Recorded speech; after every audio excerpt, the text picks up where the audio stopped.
সকিনা, সকিনা, ও সকিনা কই রে? যেখানে মা আসতেছি।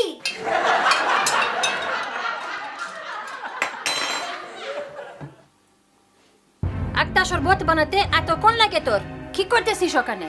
কি করতেছে? শরবত তো নাই। আশ্চর্য সুরি, আবার মুখে মুখে তর্ক করে। তাড়াতাড়ি নিয়ে আয়। এই নেন শরবত।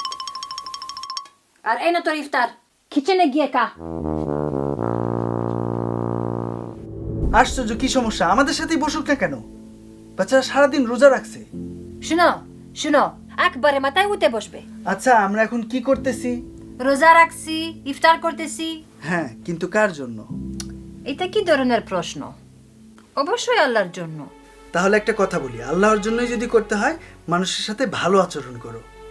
আল্লাহর কাছে প্রত্যেকটা মানুষ সমান, কাজের মানুষ হোক আর ঘরের মানুষ হোক, বুঝলে? সকিনা, আয় আমাদের সাথে ইফতার কর। আয় তো, আয় বস। তোর কয়া। সমস্যা নয়, আয় বস এখানে। আশা করি ভিডিওর মেসেজটা আপনারা বুঝতে পারছেন। আমাদের দেশে কাজের মানুষকে অন্য চোখে দেখা হয়। শুধু কাজের মানুষ না, দেশের যে কোনো দরিদ্র শ্রেণীর মানুষদের সবসময় আমরা ছোট চোখে দেখি। আসলে মানুষের টাকা পয়সা এগুলো মানুষের স্ট্যাটাস কিছু না। আল্লাহর দৃষ্টিতে প্রত্যেকেই সমান।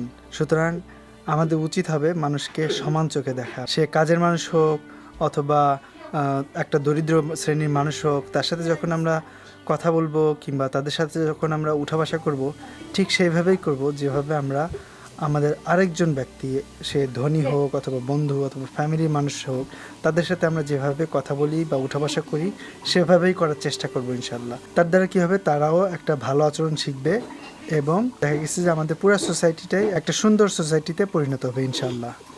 তো সবাই ভালো থাকবেন, ইনশাল্লাহ সামনের ভিডিওতে দেখা হবে। আল্লাহ হাফেজ। আল্লাহ হাফেজ।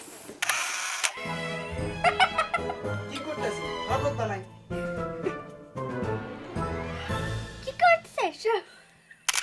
এই সকিনা,